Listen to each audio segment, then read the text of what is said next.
in Detroit. She's, of course, covered the NFL for more than 20 years with us here at Fox. Also, Fox Sports 1's Peter Schrager and Mike Garafolo are at the press conference in New York, which is expected to take place in just a few moments. Just as soon as it does, and Roger Goodell steps to the podium, we will go there and carry the entire press conference, his statement, and all the questions from reporters live from New York. Real quick, though, Jay, I want to bring you in. You've been in communications throughout this whole process, the domestic violence issues that the league has really had to address up front the last couple of weeks. What do you expect to hear from Roger Goodell? What I'm expecting today is they're actually going to come out and say, look, we are completely overhauling our personal conduct policy. And here's the deal. All these teams, when they've had an issue, they put their GM out there. They put their head coach out there. They're just personnel guys. They're just football people. That's not who should be talking about it. You've seen some owners finally come up, but it should have come from the league office, from Roger Goodell. He's finally, I think, before he addressed the media, he wanted to make sure that they had a plan in place to completely overhaul this personal conduct policy. Now that they do that, he's willing to take questions. You know, Frank, really the last 10 days, we have not seen nor heard from Roger Goodell directly, and he's taken a lot of heat for that. Has that been the right strategy, and what can he do today to make people forget the last 10 days? His challenge is that people weren't telling the truth about the things that were happening, that social media was in overdrive. And so it was very hard for him to get his message through. I think this is the second smartest decision he could have made. I actually think he should have gone on Monday rather than waited till today because there's been no footage of him, no explanation of him. The question is, are people going to give him a break? Are they going to listen to what he has to say? Or are decisions already made and that he won't be heard? What can he say, though, to make people give him a break, in your words? Okay, first thing is he has to say, I'm sorry, I made a mistake. Second is he has to acknowledge that this is significant, that the NFL is bigger than just a sport. Third is that he has to have specific changes, not just to domestic abuse issues, but to how football deals with these. And fourth is that he has to bring the players and management along. It has to be all four of those or it will come up short. You know, I think people just want to be told, yeah, we did mess something up. America's willing to give you a second chance if you say, we messed up, this is how we're going to make it right. I want to bring in our own Pam Oliver, who we mentioned joins us from Detroit. And Pam, you've been outspoken about the way Roger Goodell and the NFL have handled these issues publicly. What do you want to hear from Roger Goodell in this press conference? I want to see Roger Goodell get his credibility back. I think he's got a long way to go in that department. He's made so many mistakes over the course of this whole issue that it's going to be interesting to see how he handles himself. It's going to be interesting to see how he addresses some of these questions, some of these pressing questions that have been building in the media while he's been holed up somewhere going over some of these policy changes, I suppose. I just don't want to hear we're going to dedicate a certain month to domestic violence. We're going to throw this much money at domestic violence. Be sincere about it. Just know exactly what you're going to do. Go after that and be aggressive with it, not just some pretty little, domestic violence week or something like that. You got to hit this hard while you can. Well, the one thing that we have heard from the commissioner of late, teams, of course, that got out to the press this morning before this press conference, saying that the league is planning on investing itself more and investing financially in trying to help domestic abuse causes around the country, within the local teams, regions, and nationally. Do you think that that is enough of a first step in getting towards where you want and expect the commissioner to get? It's just, every step is a good step at this point. I think that sounds really good, and I know that the people who are in the trenches working with domestic violence every single day, every single hour of the day, that money will be welcomed. And I think it is a nice start. And, sometimes if you begin with some sort of financial incentive for these, like the commissioner and the NFL and some of these teams, it's a nice public gesture. But what's behind that? Are you going to really, really be sincere in this? And I have no reason to expect Roger Goodell, somebody that I really, really, I'm very fond of him and I have a lot of respect for him. I just would want to see this be really, really sincere and that they mean business and they're not going to back away when the pressure sort of dies down and the media goes away to some degree. I want to see them there for the long haul. All right, we are just moments away from Commissioner Roger Goodell taking the podium in New York City, where for the first time since, last Tuesday, 10 days, he will address the public about what has been going on, the domestic violence issues in the National Football League, and more importantly, the way that the league has handled it And there at the press conference in New York, we mentioned Peter Schrager and also Mike Garafolo. Those guys are standing by, and you've got to wonder, as you take a look at the atmosphere, this has become the biggest story maybe in the history of the National Football League. Peter and Mike, if you can hear me there, what those guys, what the situation is there with the media. I guess we're having technical issues with them. But I'll ask you, you've been talking to people all around the country. We all have. We've been on radio interviews. We've been traveling the country. This is all people are talking about, even outside of sports. Yeah, without a doubt. Normally, like I said, sports is escapism, right? We're there just really to give everybody a little break from things that matter, the real world. Well, this is things that matter. This is the real world. I think one of the disconnects that we have had with this and where the public has gotten upset, and I'd like to see the NFL maybe make a change here, is people don't realize they have let law enforcement, when something like this happens, they hand it off to law enforcement. Their security department. It's not the Mossad. It's not the CIA. So they just really hand it off to law enforcement and leave it up to their hands. And as a result of that, there's a disconnect. Sometimes they don't get the right information. I would like to see in this new policy that the NFL will launch something where they could also now start more comprehensive investigations to find out if guys are lying, if guys are hiding things, and really get the truth so justice can be served the right way. But you know what? I spend my time talking to the fans. You guys are brilliant. You guys know your stuff. We really are. Thank you. But you are. But the fans aren't actually, they are upset over this, and they do think that what's happening in the NFL is embarrassing. But we're in football season, and I remind you that they are fans of, they love, they die for football. Right. And anything that takes their focus off of football, they don't appreciate. And so I'm seeing this on the front page of USA Today, on the front page of the New York Times. Yeah, they lost their escapism. Exactly. And what they don't want politics in football. They don't want to investigate. They want football, the best football they can get. And this is a chance for the commissioner to switch the focus back from all these investigations back to what's happening on the field. But she's right. Pam Oliver's right. He has a lot of answers that he has to give today. Well, he should be stepping to the podium in just a few minutes. In case you're just joining us, we are waiting. Commissioner Roger Goodell of the National Football League. He will have his first press conference since changing, which Jay Glazer says will be changed, their new personal conduct policy, and addressing the issue of domestic violence, which has really been in the headlines the last 2 weeks since that initial video of Ray Rice punching his wife in the elevator back in February was released here in a week ago Monday. And I want to bring you back, Frank Lunt, our communication expert. And you talk about going out and saying the right thing and winning fans back and having fans just want to talk football.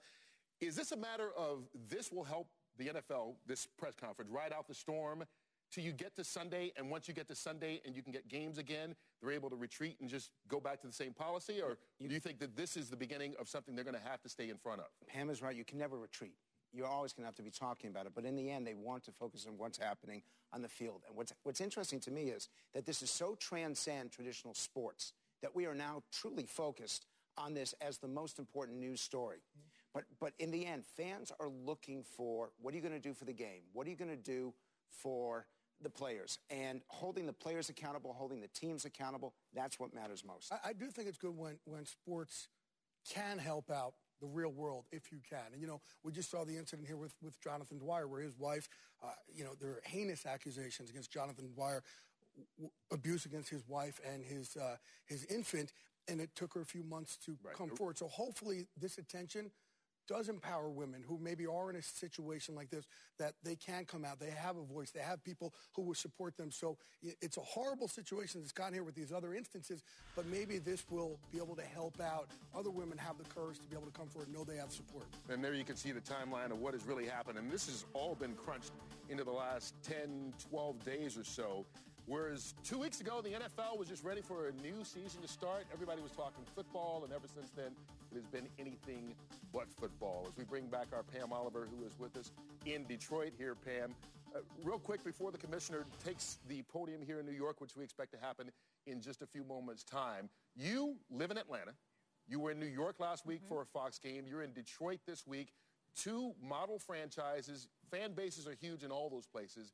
The feeling that you've gotten from fans out there and how they perceive the way that the NFL has handled this. It's to what the gentleman spoke about. They want their football. They want their football nice and pure. They don't want to talk about some of these issues because they're ugly. They're ugly issues, and you don't want to see videos and you don't want to hear these endless discussions. But, hey, it's too bad. That's where we are. And, I think this is an opportunity, as Jay mentioned, to really kind of serve some sort of purpose. And the league has a perfect opportunity to step outside itself, to be less arrogant and to be less holier than thou, and do something tangible. Really, really sink your teeth into this and do some good with it. We're here because of a video. Let's be frank about that. We would not be having all these subsequent discussions if we had not seen that awful video. And this is a reactionary kind of league, as we've seen, and this is sort of a reactionary move on the commissioner's part, because did it take for everybody to start wondering where's Roger, for Roger to show up? I don't know. I think that's been the biggest criticism, is that the NFL hasn't taken action. It's been reacting to a lot of situations, and we've gotten our communication straightened out with Mike Garafolo and Peter Schrager there in New York. And guys, I'm going to bring you in because you're there at the press conference, which should take place as soon as Roger Goodell steps to the podium. This story, as we have been talking, is not just a sports story anymore. It's been the lead story on network newscasts. It's the lead in every newspaper. Wherever you go, people are talking about it. Give us a sense of what that room is like right now, how many people are there, where they're coming from, and what really the media entourage is all about right now.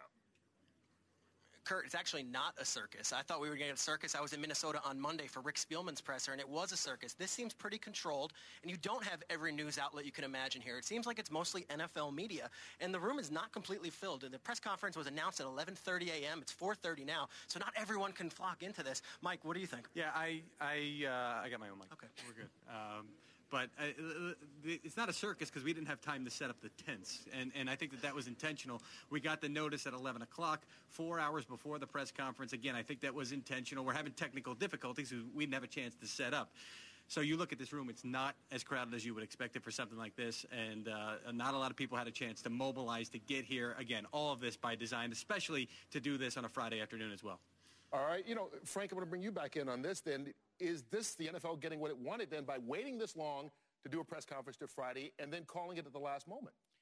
I'm not sure that the timing is. I thought the timing should have been earlier than later. But here's one of the issues that we have found, which is that if you're Charlotte, you're not happy about the current situation. If you're Minnesota, if you're Baltimore, that there is this conflict that fans want to hold players accountable for their behavior off the field unless it affects the performance of their favorite team. So here's one of these situations. You've also got the union involved because the union has not been helpful in holding its own players accountable. So it's really this dance. It's this battle between different forces, and I don't know if there's actually a solution. I don't know how you hold players accountable and not upset the fans in the home team, knowing that Ray Rice may never play again. The other part of this is these teams, I think they are looking for guidance from the NFL. The NFL has been in contact with the NFL Players Association here in the last 24 hours. They've really ramped up their talks about changing this entire personal conduct policy. But again, teams are looking at it because there really is no rhyme to reason, whether you suspend a guy or punish a guy or let a guy play. So they are looking for guidance, and that's one of the things the NFL, I think, again, they need to come out and go, this is how we're handling it. So this is what's happening. There's no question anymore. This is what's going to happen the moment you get accused, the moment you get convicted, and that's that. Okay, but then should Rice be allowed to play again? There is I think he has to go through a certain process. And here's the thing, too. People think Ray Rice has been suspended indefinitely because of actually punching her. It's not. Okay, he's also been suspended because he lied in his when he went in there and he met with Roger Goodell. He says that he did not. I know he did. I know. Okay, but the team actually. Record, he said he didn't lie. But the owner and the president of the Ravens have even come out and said, no, what he told us is different than what we saw there. And that's exactly, the issue. So it wasn't just, and the league will get you. If you lie, obstruction of justice, they will tack on punishment. And that's what's happening with Ray Rice. They said he's suspended indefinitely. But there's not a time frame. Before we get back fans want that answer. Well, right. But before we get to whether Ray Rice is going to play or not, I think the issue and the reason we're having this press conference is because people are waiting for the league to react. And they have not done a good job. Roger Goodell hopefully will step to the podium in just a few moments here. But, Frank, I want to kind of get back to the point that Mike Garafolo and Peter Schrager were bringing up. This thing was hastily called, so it's not full. Was this the right decision for the NFL because they didn't want it covered? I mean, they knew on Tuesday, Wednesday, Thursday that they were going to have a press conference at 3 o'clock Eastern time on Friday, but they didn't tell anyone. Are you sure of that? Are you sure of that? Well, one would assume. That's good. The President of the United States calls a press conference in 30 minutes. Why should the commissioner be held to a higher standard than the President of the United States? So I think then the follow-up question would be, if the NFL waited until this morning, why did they wait until this morning to call a press conference? If they wanted to be active in this instead of reactive, shouldn't they have planned a press conference in advance more than 30 minutes? Unless the news determined the result. He may be about to talk about the investigation. He may be about to talk about what the FBI director found. So we don't know what he's about to say, but we're already predetermining what he should or should not do. We're already setting levels. And this is one of the challenges in sports. Sports is now becoming politics, and that is exactly what fans who are watching right now do not want to see. We're now judging it the same way that we judge a political debate. We're told that the commissioner is stepping to the podium right now. Let's go live to New York. Okay, good afternoon. Thank you all for coming today. I'd like to make a few points, and then, of course, I'll be happy to take your questions. At our best, the NFL sets an example that makes a positive difference. Unfortunately, over the past several weeks, we have seen all too much of the NFL doing wrong. That starts with me. I said this before, back on August 28th, and I say it again now. I got it wrong in the handling of the Ray Rice matter, and I'm sorry for that. I got it wrong on a number of levels, from the process that I led to the decision that I reached. But now I will get it right and do whatever is necessary to accomplish that. First, I don't expect anyone just to take my word. Last week, I asked former FBI Director Robert Mueller to conduct an independent investigation to answer the questions raised about our process in reviewing Ray Rice's conduct. I pledge that Director Mueller will have full cooperation and access. We all look forward to his report and findings. I promise you that any shortcomings he finds in how we dealt with the situation will lead to swift action. The same mistakes can never be repeated. We will do whatever it is necessary to ensure that we are thorough in our review process and that our conclusions are reliable. We will get our house in order first. Second, and most importantly, these incidents demonstrate that we can use the NFL to help create change, not only in our league, but in society with respect to domestic violence and sexual assault. We are taking a number of steps. On August 28th, I said that the entire NFL would receive comprehensive information and resources and support systems for victims on domestic violence and sexual assault. We will re-examine, enhance, and improve all of our current programs, and then we'll do more. Earlier today, each NFL club and all our league office locations received information about advocacy and support organizations in their communities. In addition, our teams and league staff, everyone, will participate in education sessions starting in the next month, followed by training programs. These programs are being developed by a top group of experts. Some of them were announced earlier in the week. We will continue to identify and add expertise to our team. And we will ask the NFL Players Association to help us develop and deliver these programs in the most effective way. Third, we recognize that domestic violence and sexual assault exist everywhere, in every community, economic class, racial and ethnic group. It affects all of us. These are problems we are committed to addressing. But we cannot solve them by ourselves. Law enforcement, the criminal justice system, social service organizations, and families are the cornerstones to addressing this problem. For our part, we can add and we will do more. To begin, we have entered into long-term partnership with two leading national organizations, the National Domestic Violence Hotline and the National Sexual Violence Resource Center. The hotline received an 84% increase in their call volume just last week. They did not have the resources to reach even half of those calls. They need our help, and we are providing it. Fourth, we strongly condemn and will punish behavior that is totally unacceptable. Domestic violence, including child abuse, sexual assault, irresponsible ownership or handling of firearms, the illegal use of alcohol or drugs. These activities must be condemned and stopped through education and discipline.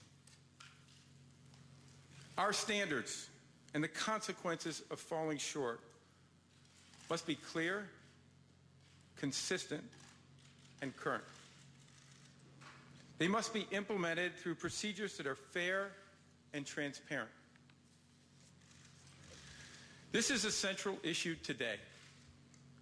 I'm here now because our rules, policies, and procedures on personal conduct failed to ensure that this high standard is met.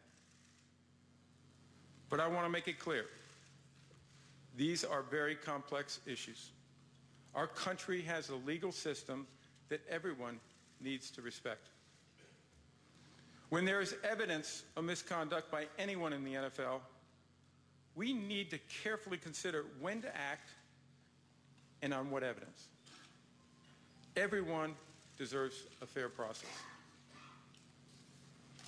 You know I feel passionately that working in the NFL in any capacity is a privilege, something we must earn every day and must never take for granted. The vast majority of players, coaches, owners, and employees in the NFL stand tall, not only for their role in the game, but for what they do in their communities. To get all this right, we will bring together our players and their union representatives, coaches, owners, and outside experts who can help us set the right standards and identify the right procedures. I have discussed these challenges with the Players Association Executive Director, DeMaurice Smith. He shares my view that domestic violence and sexual assault have no place in the NFL. He and I will meet next week to bring together experts to help us establish and live up to the standards that our fans deserve and that we set for ourselves.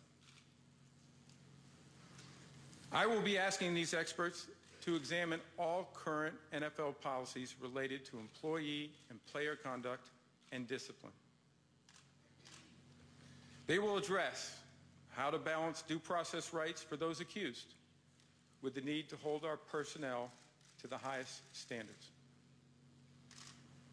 They should also consider the current system for determining violations, including my role in the process. There will be changes to our personal conduct policy. I know this because we will make it happen. Nothing is off the table. Let me say it again. We will implement new conduct policies. They will have a set of clear and transparent rules for league and club personnel, owners, and players. My goal is to complete this by the Super Bowl. Football and the NFL have always changed and improved. We drive changes in the game through our competition committee. It reviews and updates the rules that govern the game on the field.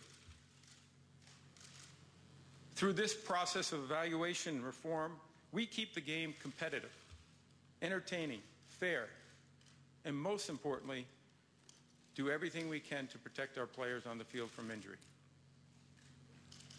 We go to enormous lengths to make sure players, coaches, officials, fans, our broadcast partners fully understand our playing rules and how they are enforced. That must now be our model when it comes to personal conduct. So like the competition committee and other league committees, I'm establishing a conduct committee to review these new rules in the months and years to come and ensure that we are always living with the best practices. There is no reason we cannot be as transparent and as effective on these issues as we are with the game on the field. I believe in accountability. I understand the challenges before me, and I will be held accountable for meeting them. Every day, so many of our players, coaches, and staffs are doing tremendous things in their communities. I couldn't be more proud of how they're using the opportunity to help make a positive difference. Today, I ask everyone that is part of the NFL to join me in making positive and significant changes going forward. I'll take your questions. Yes. Peter.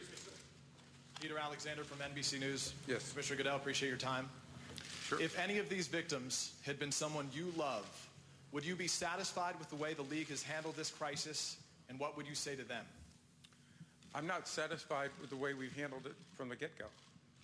As I told you, and this statement indicates, I made a mistake.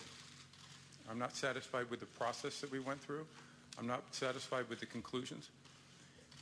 And that's why we came out last month, on August 28th, and we said we're going to make changes to our policies. We made changes to our discipline. We acknowledged the mistake, my mistake. And we said we're going to do better going forward. We have a set of very complex issues that we have to deal with. That's no excuse. What we need to do is go and get some experts to help us.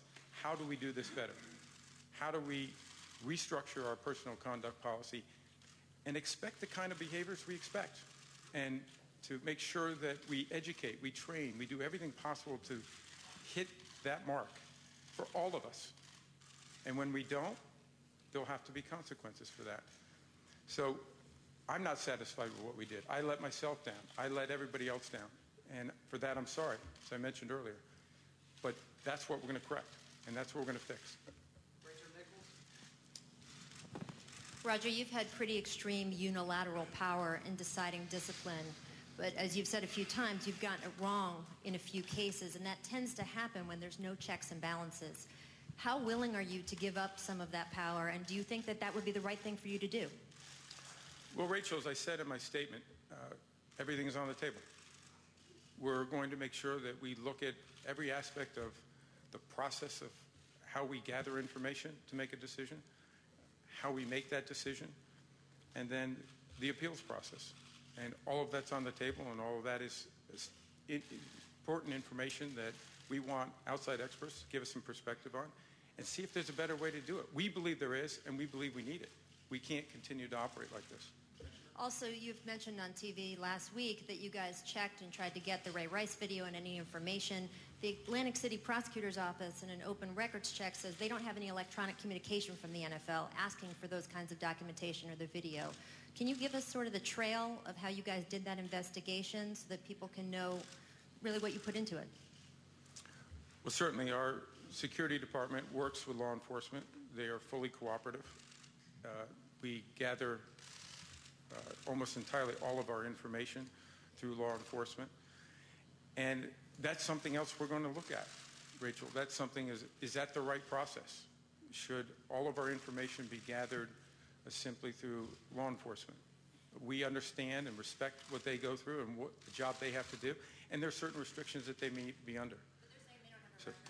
You guys asked for what you said you've asked for. Oh, we asked for it on several occasions. According to our security department, we went through it. We asked for it on several occasions over the spring, all the way through June, from February through June. So I'm confident that our people did that, and so that's something that we'll have to discuss directly with them. Commissioner? Peter Schrager from Fox Sports, Commissioner. I was in Minnesota on Sunday, and I saw a mother with her 2 kids, both wearing Adrian Peterson jerseys, and she said to me, I'm conflicted about this. I don't know what I should do. You know, he's their favorite player. Obviously, we had a similar situation in Baltimore with Ray Rice. We've heard from the sponsors. They've voiced out. What's your message to the mother with the 2 kids who has Peterson jerseys and doesn't know what to tell them? Well, the first thing is that we're like the broader society in several ways. We're like a microcosm of society. We have a lot of young men, a lot of individuals that play or coach or executives, other individuals in the league that they make mistakes. And that is something that, while I'm disappointed in what Adrian Peterson was involved with, we want to see the facts. But I think what we see so far is tragic. It's hard to look at. I have 2 daughters who are 13. That's very difficult to see. And I think what we have to do is allow those facts to proceed. But the important message, I think, for all of us as parents is that our children are going to make mistakes. They need to learn how to take responsibility and be accountable for those mistakes and deal with those. And that's something that I and my wife, Jane, we work very hard on with our kids. When you make a mistake, be accountable for it. Commissioner Sharon Alfonsi from CBS News. Yes. Mm-hmm. In 2012, after Bountygate, you suspended Sean Payton for a year. You said ignorance is not an excuse. A lot of people think you're not holding yourself to that same standard. Have you considered resigning at any point throughout this? I have not. I'm focused on doing my job and doing the best of my ability. I understand when people are critical of your performance, but we have a lot of work to do. That's my focus. We've been busy in the last couple of weeks. We have results to show for it. We've talked about some of them in my statement, but I'm proud of the opportunity that we have to try to make a difference here and do the right thing. We've acknowledged that we need to change what we're doing. Now we have to get to what are those changes going to be. Roger, Hey, Bart Bart. Hudlick with the New York Post. There have been a lot of high-profile, high-level calls for your resignation. Following up on that question, what would you say to those people? Why do you feel like you should be able to continue in this role? Because I acknowledged my mistake. August 28th, I said we didn't get this right. We're going to make changes. We made those changes. We're making those changes. We have a lot more work to be done, but we're moving in a very important direction by getting expertise to say, how do we do this better? We're all, as a society, having difficulty being able to deal with this. The NFL's got to take care of his house, as I said. And that's my focus, is how do we do this better as the NFL? And make sure that we keep everything on the table. We're going to make sure that we look at every aspect, from the collection of evidence to how we go through the process, to who makes the determination, what the appeal process is. And we'll make those changes that I believe will be beneficial to the league long term. In addition, I think we can make some changes, and I think they'll be positive in the domestic violence and sexual assault areas, child abuse areas. Those are things that we think we can make a big difference on at some point in time. But we better get our house in order first. Mike? Roger. Mike Garafolo, Fox Sports 1. To your right. Yes, Mike. Sorry. You mentioned due process in your statement. Right now, there's a lot of inconsistency. Ray McDonald is playing. Greg Hardy is not. Adrian Peterson's not. Jonathan Dwyer's not. You've got some guys on the exempt list. You've got some guys on the non-football illness list. Again, I know you mentioned that you want to take a look at due process and when to act. That's a bit of a slippery slope. How do you plan to handle that? And do you have a list to put these guys on? Well, you're highlighting exactly the point, Mike, that we need to change our policies and our procedures, and we need to get some help in trying to identify how to do that. We have state laws that are different from state to state and even locally. We need to make sure that we have looked at when the NFL should be involved in the investigative process. We need to know how much reliance we should have on the law enforcement information. So you're highlighting exactly the issue, is that we do not have a clear and consistent policy that allow us to deal with all of the different issues that are arising. And that's why we talked last month about we need to change our policies, and we need to go get some experts to help us deal with some of those issues that are very complex about due process and making sure that we allow our employees and the opportunity to be able to defend themselves, but also make sure we're maintaining the integrity of the league and what we're doing. We have an obligation there, and we're prepared to do that, and we are going to do that. Roger. Yes. Judy Batista. In your interview with CBS News almost 2 weeks ago, you said Ray Rice was ambiguous in his description of what happened in the elevator, and that is why you went back and suspended him further after the video came out. What exactly did Ray Rice tell you happened in the elevator, and how did what you thought in your mind happened in the elevator differ from what we saw on the video? Well, Judy, a couple things. First off, as I said, that we got new information from the first time I met with him to my initial discipline, which 3 weeks later I acknowledged was not sufficient. That it was clear there was an act of domestic violence, but it was inconsistent with the way he described what happened.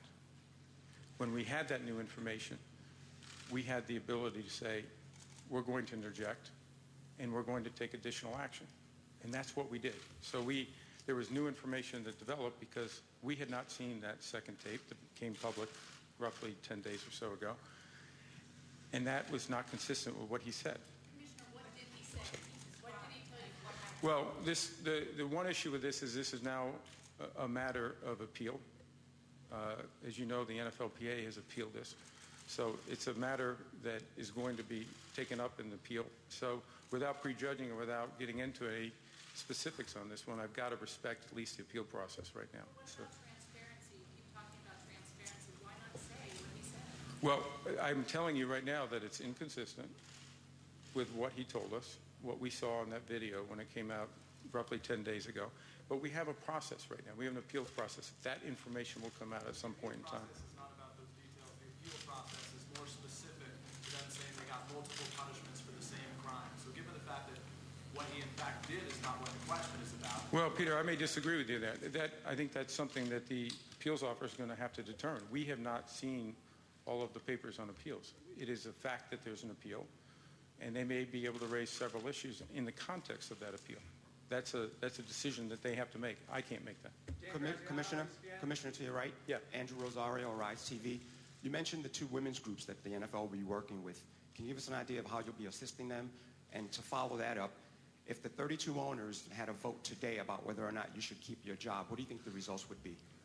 Well, that's a hypothetical, which I can't deal with. We had 20 owners in the office this week for pre-scheduled committee meetings in preparation for our league meeting next month. And we're just focusing on getting our work done, and so are they. So we had very productive meetings with them. Your first part of your question was about the different organizations. What we saw in our contact is that because of the attention this issue was brought by the Ray Rice matter and potentially other issues coming to light, this is something that became a need for what our experts tell us was happening in the community. What is happening is that there's clear that there's a need for people to seek help in all communities, and that's why they saw a spike in this. What we want to be able to do is to be able to help provide assistance to them, and that was something we could do. And we said to them, we want to be involved, we want to help, and we will provide resources and assistance to be able to make sure that you can get the personnel there to be able to answer those questions. And we're pleased to be able to do that. We should be providing that kind of assistance. Dan Graziano. Dan Graziano, ESPN. Yes, Dan. The AP report about the video being sent to your office cites a voicemail wherein someone confirmed receipt of it. With that in mind, I mean, how do you explain that amid the league's denials that they had the video? Well, Dan, that's exactly why, as I mentioned in my statement, that we hired Robert Mueller, the longest-serving director of the FBI, to make sure that that individual, Robert Mueller and his staff, they go through and they find out as many facts as they possibly can and report. It's independent. I don't know where he is on that, but all that information will be something that Director Mueller will be dealing with. You've been clear throughout your tenure that you would be hard on people who committed crimes. Why do you think the domestic violence crimes, such as Ray Rice, gave you such a difficult time and weren't treated as harshly as maybe some others were? Well, as I said to you early on, is that we made a mistake in letting our standards fall below where they should be. We should have had our personal conduct policy reviewed more frequently to make the changes necessary to deal with the issues that have changed. We last changed that policy on a broad perspective in 2007. It's had a positive impact on overall number of criminal activity. But what we need to do is go back and say, okay, we're in a different age now with different issues and different challenges. Let's go back and figure out how to do that again and do it in a consistent and fair way. And that's what we're doing with the outside experts. Was there something about domestic violence crimes, these specific ones, that made it more difficult for you to adjudicate them? Well, I think the policy itself was, again, not up to standards. The standard discipline for that was way below what it should be. And when we saw the first video, it was horrifying. And we went through the process, and we disciplined them consistent with that policy. That wasn't sufficient, as I said. That was a mistake. So we had to go back and fix our policy in the short term and say, this isn't sufficient discipline. We met with a variety of experts on this. We came to a conclusion of what the discipline would be, at least as a standard, with aggravating circumstances that could allow us some flexibility, and also that we would banish on a second offense. So we took a very strong position saying this is not acceptable. Now we have to get back into the more difficult work, which is how do we understand when the NFL should get involved in a particular situation with law enforcement, with the criminal justice system, and how do we make sure that our policies will give us the flexibility to deal from state laws that vary from state to state, and to try to give us that consistency so that it is more difficult, it is more simple to be able to make those decisions on a fair and consistent basis. Peter King? Roger, Peter King. Yeah, Peter. Do you still believe that, to the best of your knowledge, that no one in the NFL office has seen the Ray Rice video before it surfaced on TMZ? Yes. Okay. And secondly, do you believe that right now you have the full support of all 32 owners in the NFL backing you in what you're doing right now? Peter, I believe I have the support of the owners. That has been clear to me. They obviously expect us to do a better job. And as I said to several, I don't like to let down anybody, Peter. Myself, starts with myself. I hold myself to the highest possible standards. So when I make a mistake or I don't get something right, it bothers me more than anybody. I think the owners have seen that in me. I think they know that we have always tried to do the right thing. Mistakes happen, and I'm sorry for that. And we're going to get this right, and that's what they know. Roger, Barry Wilner from APO here, Roger. Yeah, Barry. You've announced a new personal conduct committee. What will your role be with that, and are you reducing your role or your power in these kind of cases by having that committee? Well, I think the personal conduct committee, and we'll have to develop it further, and who might serve on it, whether we'll have outside expertise that will join that, is really about what are the standards, what's the conduct we want in the NFL, how do we want to represent ourselves, what's important to us as a league, and we want to make sure that we're holding ourselves to that standard and maybe exceeding it. That would be the great thing, right? We want to exceed every single standard we set. And that's what I expect this conduct committee to do, similar to the competition committee, is how do we improve everything we're doing? Evaluate it on a regular basis. If our personal conduct policy needs to be changed and updated, we need to do that. And I would expect that the conduct committee would oversee that. Dan Kaplan, Sports Business Journal. Hi, Roger. Hey, Dan. How are you? I'm good, thank you. A number of corporate sponsors have put out disapproving statements in the last week. how many difficult conversations have you had with your business partners? How many have suggested that if things do not improve, they would pull out? And did you specifically talk to Anheuser-Busch, which put out a particularly disapproving comment? Dan, it starts with what I just mentioned before, is that I disappointed myself. I disappointed the NFL. I disappointed our fans, our partners. And we need to do better.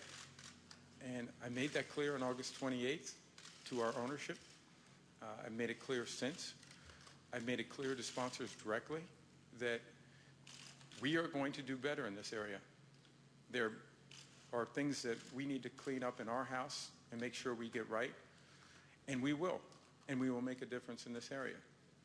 Now we have to deliver. Were you close to losing a sponsor? Pardon me? Were you close to losing a sponsor? You'll have to speak to the sponsors about that. I don't believe so. Morgan, CNBC. Hi, I'm Morgan Brennan, CNBC. And just to piggyback off of that question, what are your comments on the fact that Procter & Gamble pulled its partnership plug today? Well, again, we've been in contact with our sponsors. Several of them have promotions in the marketplace that are inconsistent with obviously what's going on here. And we understand that. And what we said is we're going to clean up our house. We're going to get this straight. And we're going to make a difference. And they want to see us make that difference. And that's up to us to deliver on. So they want to see us achieve that. They're not looking for talk. They want to see action. And that's what we're looking for. And that's why we've been focused over the last couple of weeks so hard on getting it right. Do the things we said we were going to do and get it right. And do the hard work. This is not a quick fix. This is something we've got to work hard at. And we will. Mr. Goodell. Hi, Roger, you talked about establishing a personal conduct committee, and you said the goal was to be completed by the Super Bowl. What to be completed by the Super Bowl? Because aren't these issues constantly evolving? Yes. Personal issues? Yes, and that's why we want to get to work immediately. The conduct committee is not the committee that I would expect to make the changes in the personal conduct policy. What we have to do, and I spoke to Dee about this, is reach out for experts in the area. Some may be in law enforcement. Some may be in the criminal justice system. Some may be experts in the domestic violence or sexual assault or child abuse area. And bring all of those experts and their views on this of how we can improve the policy. Everything from how we collect information to when the NFL is involved with law enforcement, or do we have a separate investigation? And those are all difficult issues to ensure they have due process. Anybody is involved, but also make sure we're maintaining the integrity of the NFL. So the idea to have the committee in place by the Super Bowl, or to start making some of those decisions? I expect I will have the committee in place by the Super Bowl, yes. Mr. Goodell. Commissioner, Aaron Katursky from ABC, thanks for doing this. Sure. I wondered if you personally have ever been involved in an abuse situation in any capacity. And then secondly, I wondered if you anticipate any personnel changes, if not change in commissioner. How can you bring meaningful change and credible change and change the culture and change the attitude without a change in personnel? The first answer to your question is I have not. The second answer to your question is we are making personnel changes. We announced several of them over the last week. We have more to come. We're looking to see how do we strengthen our team in this area? How do we bring the right voices to the table to make changes not only in what we do, but more broadly? And so I expect personnel changes will continue. That's part of how we get better. That's part of how we evolve and learn from our mistakes and do a better job going forward. Mr. Goodell. Commissioner, sorry. Yes, Kip. Two things. One is when you made the original suspension of 2 games, were any women advising you? And second, in your personal conduct policy that you're revising, are you willing to put that into the CBA? On the first one, I think you're pointing out exactly what we're concerned about, is that we didn't have the right voices at the table. We need to get better expertise. Some of you know we announced earlier this week that Lisa Friel is joining us as a former chief of sex crimes in downtown New York. I think she's going to be able to provide a very valuable perspective for us in understanding the criminal justice system, particularly in this area. And those are the types of people we want to have part of our organization and part of our decision-making process. Mr. Goodell? Yes. Miguel Marquez. I'm Benji. What's going on? What are you doing? What are you doing? Don't take me to an elevator. Don't take me to an elevator. Please. Don't take me to an elevator. Please. Okay, we're going to CNN. Sorry about that. I had nothing to do with that. Mr. Goodell, Miguel Marquez from CNN. Yes. I guess there's a lot of confusion from fans out there about the mistake that you say that you've made. You talk about your investigative department at the NFL. Regardless of what Mr. Rice said on June 16th, regardless of what was on that second videotape, on the initial summons, it clearly says that Mr. Rice struck Janae Palmer with his hand, rendering her unconscious. Why wasn't it enough then to put this right? Well, it was, and we saw, obviously, the original video, and it was clear that a domestic violence violation had occurred. That was clear to us, and it was horrifying. And that's why we took the step we did. We did the 2-game suspension and a fine of $500,000. It was not sufficient. And that's because our policies, as I indicated earlier, had fallen behind where we need them to be. We needed to get those policies in a position where the standard for that kind of violation has to be much higher. And that's why 3 weeks later we raised that standard. And we said, this is not going to be acceptable behavior. And when it occurs, it's a minimum 6-game or the standard 6-game with aggravating circumstances that we can consider and have additional penalties if necessary. Commissioner, you mentioned Robert Mueller's investigation is key to solving all of these issues. I'm not going to sit here and discuss the integrity of the ex-director of the FBI. I can leave it as a given that he's a man of integrity. But the law firm that he works for and that will help him carry out that investigation is a law firm with extremely close ties to the NFL. You guys paid that law firm recently to help you negotiate some television deals.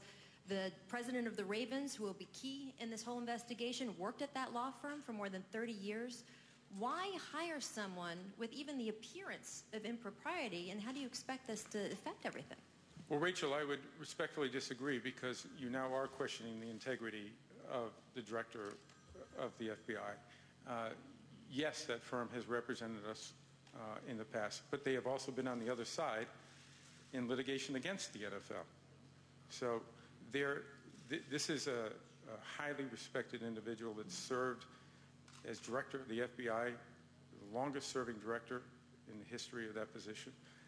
His credentials are unparalleled and unquestioned. But part of the idea of this, I guess, is to restore public trust. So even if he does a flawless investigation, isn't there an element here of you're leaving the door open for doubt?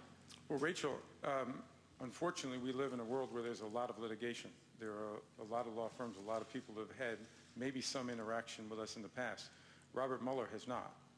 Law firms may have, but we were hiring Robert Mueller and his credentials, his credibility to do an independent investigation reporting to the owners, and I am confident that that will be the case. Mr. Commissioner? Yes. Has he interviewed you yet? Has Robert Mueller interviewed you? It's been a week since you announced this independent. That's something that Robert Mueller is going to have to announce.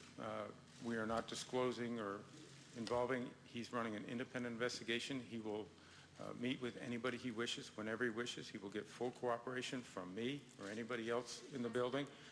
I'm not making any comments specifically on the investigation. He has full access. If he feels he wants to speak to anybody, he will do that. Mr. Commissioner, Adam Glenn here with Commissioner Adam Glenn here with TMZ and TMZ Sports. I have to go back into the video and your curiosity to see the video. You suspended Ray Rice after our video. Why didn't you have the curiosity to go to the casino yourself? Well, two things. We suspended Ray Rice originally after seeing the original video that was disclosed back in February. When the second video came out last week, that's when we increased our discipline because that was inconsistent with the information we had. It was new information.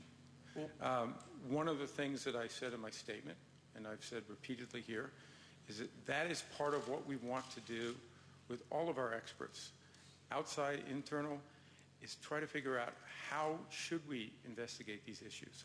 In the past, we have been almost completely reliant on working with law enforcement and cooperating with them. We do not want to interfere with a criminal investigation.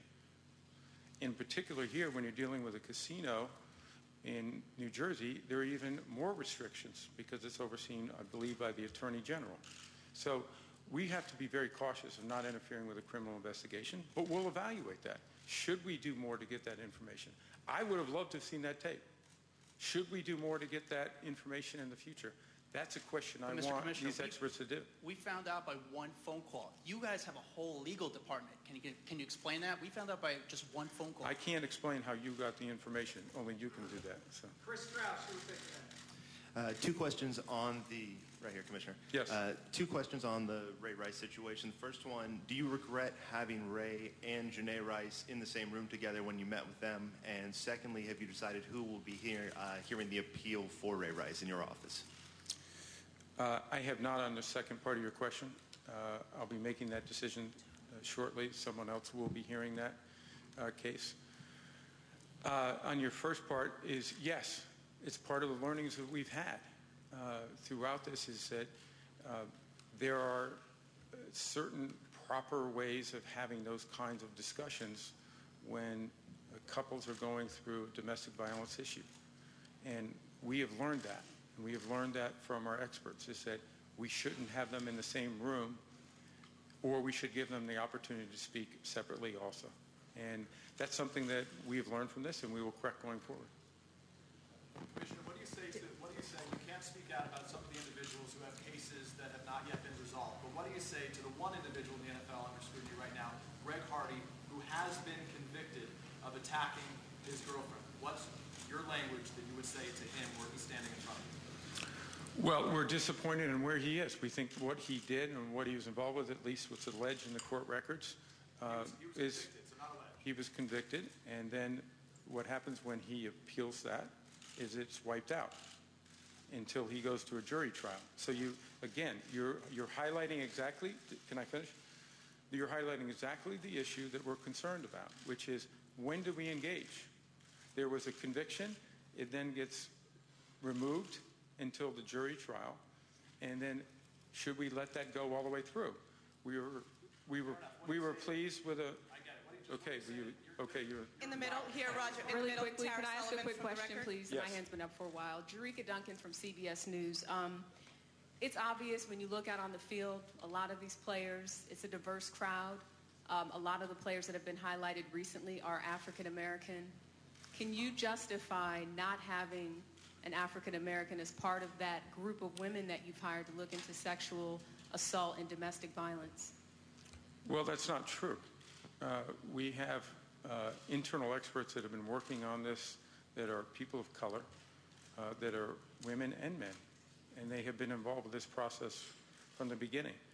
In addition, as I said in my statement, is that we will continually evaluate, do we need other resources? Do we need other individuals? Do we need other organizations that can help us make...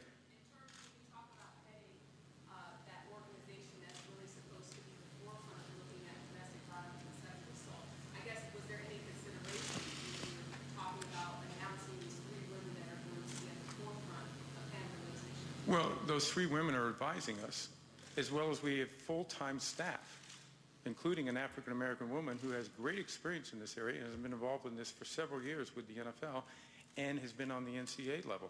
So we understand the need for diversity. It's important for us, and we will always look to be able to do whatever we can to improve on that. All right, thank you. We're good. Okay. Very good. All right, Commissioner Roger Goodell spoke for 10 minutes from a statement, then spent 34 minutes answering questions from the assembled media there in New York. Roger Goodell, now on record with his first press conference since the NFL has had to address all these domestic violence issues going on around the National Football League. Some of you need to leave us right now to join your regularly scheduled programming at the top of the hour. The rest of you, stick around. We've got more continuing coverage of this press conference coming your way live from Fox Sports 1 as we continue reviewing Roger Goodell's press conference.